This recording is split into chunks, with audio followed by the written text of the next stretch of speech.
Did, did everyone get an update to refresh your minds? There are a few more by the doorway if anyone needs them. Okay, it's my pleasure, as usual, to introduce Rabbi Michael Panitz. We're so glad he's come back to talk to us again. He's going to be talking on this movie, Frisco Kid, which we saw 2 weeks ago. That's why we are giving out refreshing papers to refresh your mind. Anyway, I will remind you at this point that next month, December, Hester is the movie. Hester Street. Hester Street, okay? And it's going to be shown on December 2nd, that's a Tuesday. The lecture will be a Tuesday, but it'll be December 16th. Remember that. Okay, so, do you have your breath yet? I'm all set. Okay. I'm good to go. We're very grateful that he got through the traffic jam, the accident, and everything else. Rabbi Panitz, welcome. Thank you. Good evening, friends. It's a Wednesday, and you still look familiar. I think for several years now I've been coming on Tuesdays. And Wednesday's a good day, too. Friends, did you have the opportunity to watch this humorous film? I hope you realize it's not a sober documentary at all. And it's not a heavy drama either. This is in the realm of comedy. So what I'd like to do this evening is divide my remarks almost like a sandwich. The first layer of bread, as it were, will be a few remarks about the film, just so that we're all, we're on the same page. And then the substantial filling of the sandwich will be what is the real history behind this somewhat frothy tale. And then I'm going to close with just a few remarks about what does it mean to have had such a movie made in Hollywood in the late 1970s. So the film itself, the history, and then the film as a reflection of its own times rather than the 1850s when it's set. The film is set in 1850, and we have the basic story is it's a road story, a travel story, which is a familiar type of story.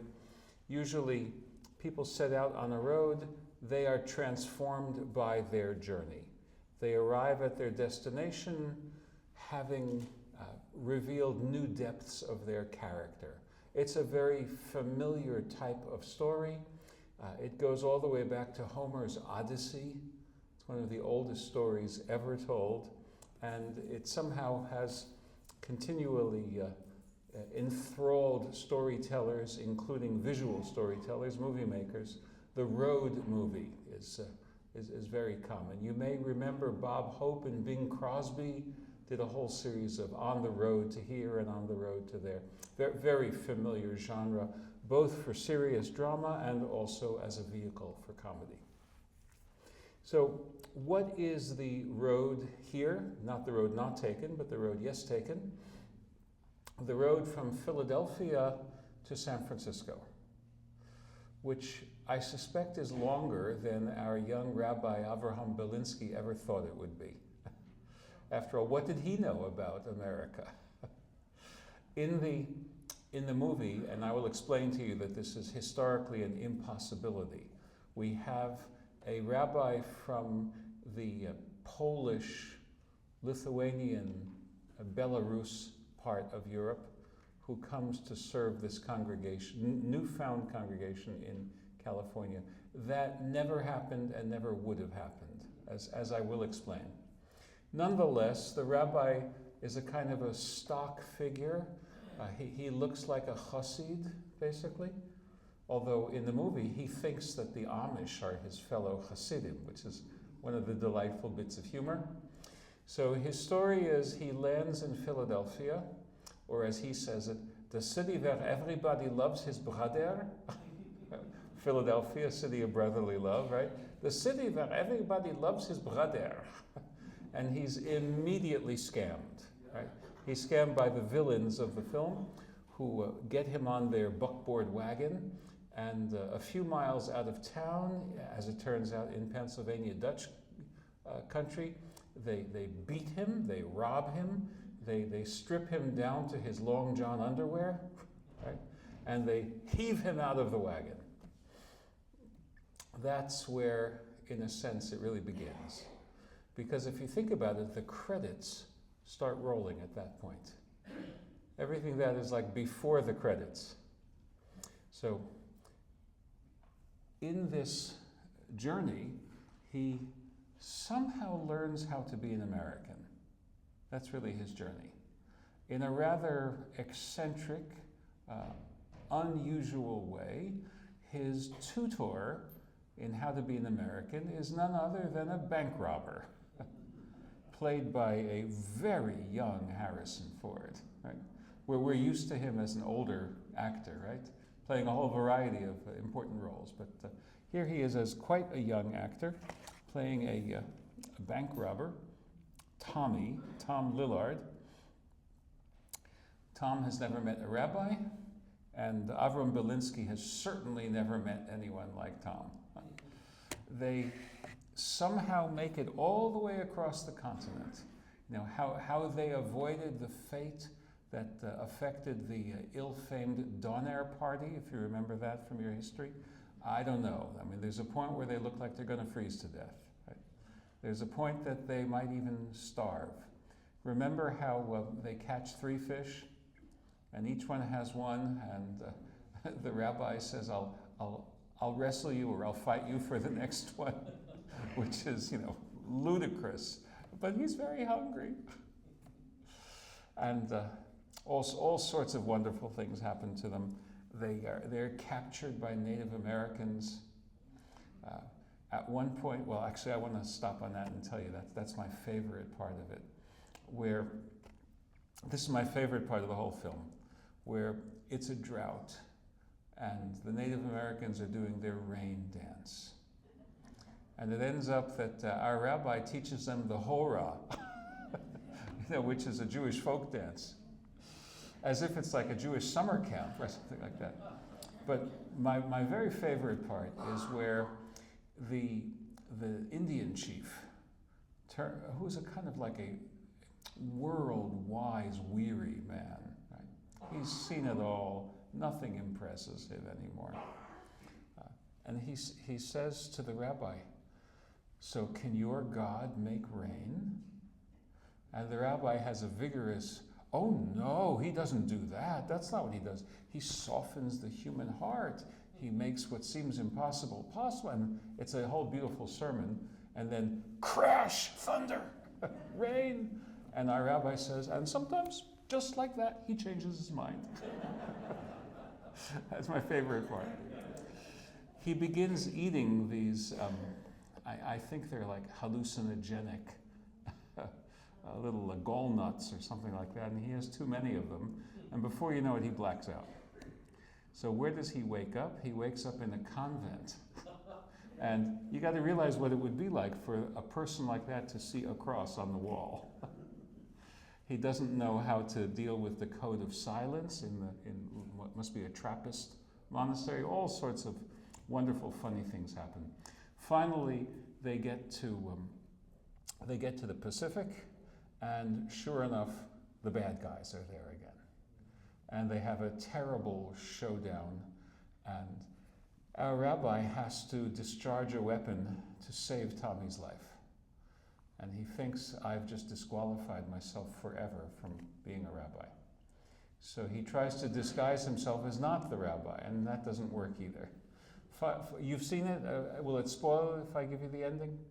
Finally, at the very ending, one last encounter with the bad guys, and justice prevails, and he even gets the girl. Not the one he was supposed to get, but her sister, who was far more interested than she in this match. So everybody's happy. So it's a comedy. Comedies end with happiness and weddings in sight. Now, what's the real history? The Jewish people came to America in waves. A small wave, a medium wave, a larger wave. And then some more recent waves. But I'm going to tell you about the three main waves, because this movie deals with the second one. Our next movie, Hester Street, will deal with the third one. The first wave was Jews who fled the Spanish and Portuguese Inquisition. So to explain that, I need to go back to the Middle Ages, to some very dark times. The King of Aragon and the Queen of Castile married each other, Ferdinand and Isabella. You remember them as the people who bankrolled Christopher Columbus's voyages. And they wanted to establish in Spain, in Iberia, a Catholic-only kingdom. So they made war on the remaining Muslim state in the very southern corner of Iberia. It was called Granada. They defeated it in 1492, and they expelled the Jews from their land. About 150,000 Jews left Spain, the perils of lawless roads and lawless sea lanes, many captured by pirates, many killed along the route. A number of Jews didn't want to face the rigors of the perils, not rigors, the perils of that journey. I mean, there was no Motel 6, no one was going to keep the light on for you. Very, very dangerous to travel. They had no choice but to convert, whether they meant it or not. Once they converted, though, if they tried to resume their Jewishness, they would fall under the jurisdiction of the Inquisition. There had been a papal inquisition going back to the 1200s, but the Spanish Inquisition was a far more brutal institution. Introduced into Spain in the 1480s, the chief inquisitor's name was Tomás de Torquemada, one of the great villains in all of history. And they routinely used torture in order to force their victims to confess. What would they confess to? Well, for example, they might confess to avoiding pork, which was considered a sin against the church back then. Now, it's one thing to say, I have the Christian freedom to eat what I eat, because it's what comes out of a man's mouth, not what goes into a man's mouth, that determines character. I understand that religious argument. But for those of you, and I think most everyone here in the room is a Christian, if you happen not to like the taste of pork and you didn't eat pork, would you want to be arrested for that? But in the 1480s, 1490s, that was considered the quote-unquote sin of Judaizing. That's how the church described it. The sin of taking the Old Testament laws literally in one's Christian life. And that was considered culpable. So, for example, a cold day that was a Saturday. The inquisitors would climb a hill with a map of the city in hand and notate, really a detailed street map, notate any location on any street where no smoke was coming up from the chimney. What did that mean? It meant that household was not kindling a fire in their fireplace on Saturday. That meant they might be Jewish Sabbath observers. Then they would arrest those people, haul them off to the dungeon, and torture them to confess that, yes, they were Judaizing Sabbath worshippers. And who were their accomplices? They would continue to torture them until they named people. And people would say whatever they would say because the pain was so intense, they just wanted to be out of pain. There would be a trial. They'd be found guilty, of course, because they had testified against themselves. And then, to use the particular euphemism of the 15th century church, they would be relaxed to the secular arm. Anyone know what that means? Okay, you have the ecclesiastical and you have the secular, right? Secular meaning the worldly, the temporal. The church never put anyone to death. Never. They relaxed them to the king, who put them to death for them. That's what it means, relaxed to the secular. And it was done in a most gruesome and painful way. They were typically burned at the stake.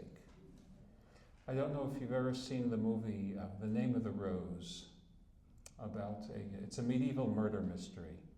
Very, very powerful film starring Sean Connery and F. Murray Abraham. Very, very fine movie, but it includes a sad, sad depiction of two people who are burned at the stake. Very, very horrible, horrible death. So, secret Jews who had converted when they were at pain of being killed if they didn't convert, who wanted to go back to their Judaism, had to leave Spain or Portugal. They just had to leave. Where could they go? Even to ask to leave would be the sin of Judaizing. Well, why would you want to leave Spain if you weren't a secret Jew? Especially if you had a name that Jewish people often had, like Lopez or some other name that was well known as a Jewish name. Or Sabado, or a name like that. So where could they go? They could go to colonies of Spain or of Portugal. Now, one of the main colonies of Portugal was Brazil.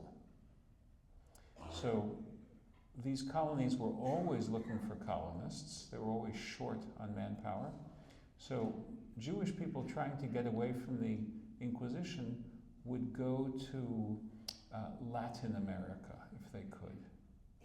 The islands in the Caribbean or the South American mainland. You had Jews in Brazil. Fast forward to 1629. There's a new country which has fought a lengthy war of independence and has achieved its independence, and that is the Netherlands, the Dutch. Their strength is their navy and their merchant marine. Basically, they're a commercial empire. In 1629, they conquer Brazil. Now, the Dutch War of Independence, going back to the 1570s, was fought by a coalition of different Protestants against the King of Spain, who controlled the Netherlands. His name was Philip II. He was the same King of Spain who had launched the Spanish Armada against Queen Elizabeth in England. You may have studied about that. So he was a very, very religiously intolerant king. The Netherlands had different styles of Protestants. There were Calvinists, there were Lutherans, there were Baptists, there were different denominations. And their leader, whose name was William of Orange, he was a duke, presided over a treaty in the Dutch town of Utrecht, where they all agreed that they would set their own religious differences aside in order to fight together for their independence. So the Netherlands became a beacon of religious toleration before any other country in Europe. The Netherlands was the first. So Jewish people would flock to the Netherlands. In fact, by the 1590s, Amsterdam, the largest city in the Netherlands, was called Dutch Jerusalem because it was a place that was relatively hospitable to Jews. In 1609, the city of Amsterdam raised as a formal question whether they should permit Jews to live there. There were, of course, a lot of Jews living there, but they'd never been permitted to live there. And they submitted the question to the most important jurist, legal expert in the city. He's known as the father of international law. His name is Hugo Grotius. In fact, many of the principles of international law go back to his formulations. And basically, he said that if the Jews don't make a public nuisance of themselves, they can stay here. So the Dutch Jewish community became a proud, although somewhat careful and quiet, Jewish community. When the Dutch conquered Brazil, the Jewish community of Amsterdam sent a rabbi to Brazil, the first rabbi in the Americas. And the secret Jews who had fled the Inquisition now, if I can use a modern term, came out of the closet. They said, yes, we're Jewish. And they lived open Jewish lives, which put them in great danger 25 years later. Because 25 years later, 1654, the Portuguese reconquered Brazil. And all of those Jews would be liable to being arrested and tortured and executed by the Inquisition. Now, the Dutch didn't want that to happen. The Dutch were principled, and in their negotiations to surrender, they secured safe passage for various nationals who wanted to leave Brazil. One such shipload, but by the way, this is September of 1654. September is hurricane season in the North Atlantic. Would you want to cross the North Atlantic in hurricane season in a wooden ship? I don't think so. So many of these Jewish people tried to go to Dutch colonies in the Caribbean, such as Curacao. That's where the Jewish community of Curacao came from. Now there was another Dutch colony in 1654 that now has a different name, but back then it was called New Amsterdam. Anyone know what city I'm thinking of? New York. Let me tell you a cute story. I was asked to go to the second grade of the local Jewish parochial school in Virginia Beach, which was called Hebrew Academy, and prepare the children for a class trip to colonial Jamestown. There were no Jews in Jamestown. There were no Jews in Williamsburg, because this was an Anglican colony, and if you didn't go to church on Sunday, you'd be fined. So Jewish people tended not to come to Virginia until the time of the American Revolution. But my job was to teach the children about colonial history, not much to say about Virginia, so I figured I would tell them about New York. So I said to the second graders, who knows what New York was called before it was called New York? Of course, the correct answer is New Amsterdam.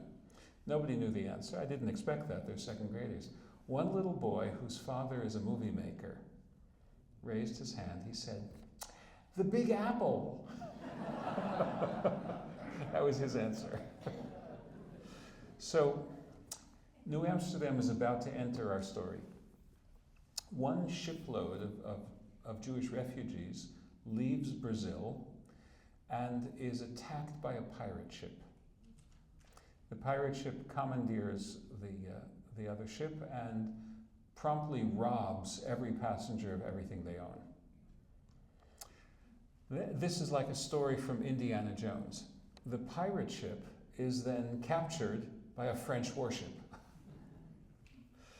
takes it as a capture.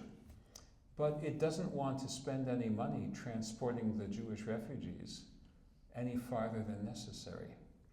So it takes them to the nearest Dutch port, which happened to be New Amsterdam. Offloads the 23 Jewish people onto New Amsterdam. Where anyone here from New York?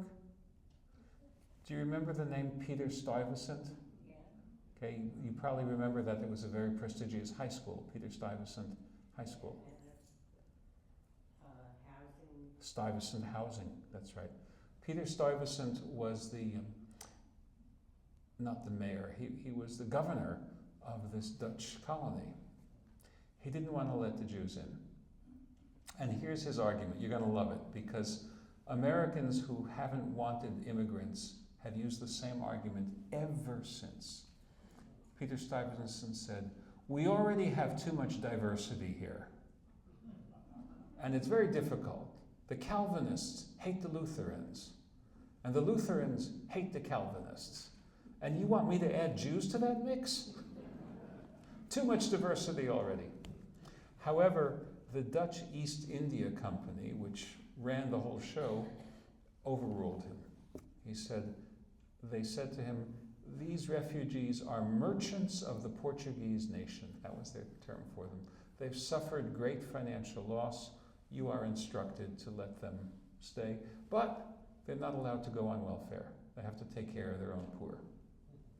And that was the terms by which the first wave of Jewish immigration to America started. 1654, Jews who came from the lands that Spanish and Portuguese Jews had fled to. It's called the Hebrew word is Sepharad, the Sephardic diaspora. And there were approximately 3,000 such Jews in America by the time of the American Revolution. Very small community, 3,000 in total. Mostly concentrated in port cities where they were engaged in import-export work. The cities were Newport, Rhode Island, New York, Philadelphia, Charleston, South Carolina, Savannah, Georgia. That's where you had Jews in America in 1776. Not in Norfolk, not in Boston, because they were just not hospitable places for someone who wasn't a member of the majority faith. The first Jewish person to come to Norfolk arrived after the Revolution in the 1780s. His name was Moses Myers. I conduct tours of the Moses Myers house in conjunction with the Chrysler Art Museum. Maybe someday we'll want to make a trip down to Moses Myers' house. We should talk about that if you want to take a jitney bus or something like that. But Judy will understand that there's a limited number of people who are allowed in there, so we'll have to work it out. So over the decades, these Sephardic Jews grew to some tens of thousands. Probably the most famous Sephardic Jew in America ever was the woman poet who wrote the poem for the Statue of Liberty. Her name was Emma Lazarus. "Give me your tired, your poor, your huddled masses yearning to be free. Send them to me, I lift my lamp beside the golden door." Right? You may remember this famous sonnet. It's called The New Colossus. It's a great poem, great sonnet. So there were Sephardic Jews, and there are Sephardic Jews in America, but not in large numbers. The second wave, which is the one which covers this movie, took place Jews leaving the various states that comprised Germany.